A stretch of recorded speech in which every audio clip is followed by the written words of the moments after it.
اس میں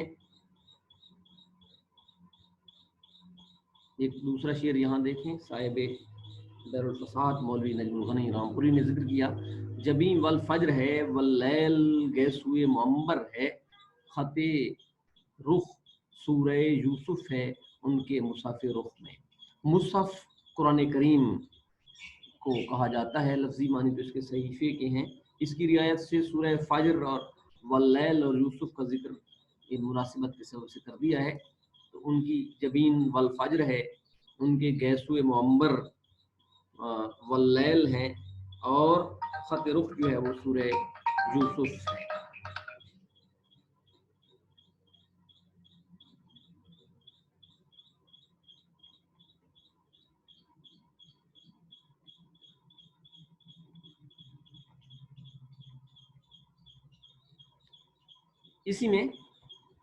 اسی بحث میں ہم تشابیہ الاطراف اور ایہام التناسب، اگرچہ یہ ایہام تناسب اور یہ الگ الگ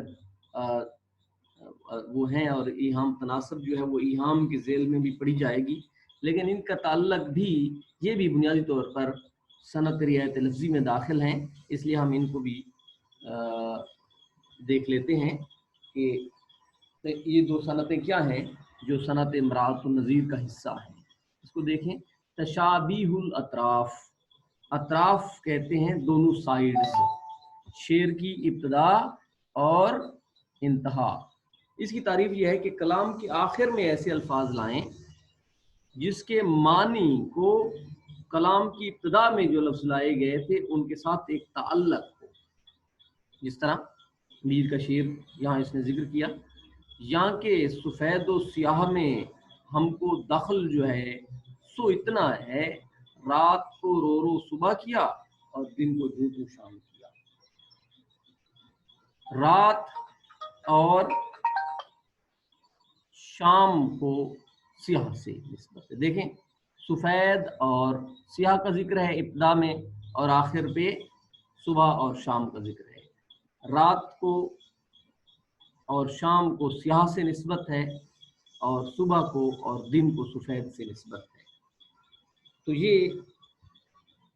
یہاں کے سفید و سیاہ کا ذکر کیا اور پھر صبح و شام پہ تمام کیا، تو ان میں ایک مناسبت ہے، یہ تشابیہ الاطراف کہلاتی ہے۔ اس کے بعد اگلی جو ہمارے پاس صنف ہے وہ ہے ایہام التناسب، یعنی تناسب یا مناسبت معنی میں نہ ہو، فی الاصل نہ ہو، صرف تناسب کا وہم ہو، گمان ہو، دھوکہ ہو، لگے ایسا کہ ان میں تناسب ہے لیکن ہو نہیں، یہ صنعت ایہام تناسب کہلاتی ہے۔ مثلا یہ دیکھیں، یعنی ایک لفظ کے دوسرے معنی دونوں میں وہ نہ ہو، تناسب نہ ہو، مناسبت نہ ہو، لیکن ایک لفظ کے دوسرے معنی ایسے ہوں کہ ان میں تناسب کا وہم پیدا ہو جائے۔ ان الفاظ میں، دو الفاظ میں سے دوسرا لفظ ایک اور معنی ایسا رکھتا ہو کہ تناسب کا دھوکہ ہو۔ مثلا یہ دیکھیں، بید مجنوں دیکھ کر مجنوں کا آتا ہے خیال، آب شیریں گر پیوں فرہاد یاد آئے مجھے۔ یہ اصل شعر جو ہے یہ فارسی کا ہے، اس کا یہ منظوم ترجمہ ہوا ہے۔ دیکھیں، بید مجنوں راب بینم یاد آرم کیسا، میں جب بید مجنوں کو دیکھتا ہوں تو مجھے کیس یاد آتا ہے۔ کیس سے مراد مجنوں ہے۔ بید مجنوں درخت ہے، درخت کا کیس سے جو ایک شخص ہے کوئی تعلق نہیں ہے، صرف نام کی مناسبت ہے۔ تو مجنوں کا ایک دوسرا معنی بھی ہے، ایک تو یہ درخت ہے، دوسرا معنی یہ ہے پاگل، اور چونکہ یا عاشق، اور چونکہ کیس کو بھی مجنوں کہا جاتا ہے، کیس آمری کو، اس لیے اس سے کہتا ہے میں جب بید مجنوں کے درخت کو دیکھتا ہوں تو مجھے کیس یاد آ جاتا ہے۔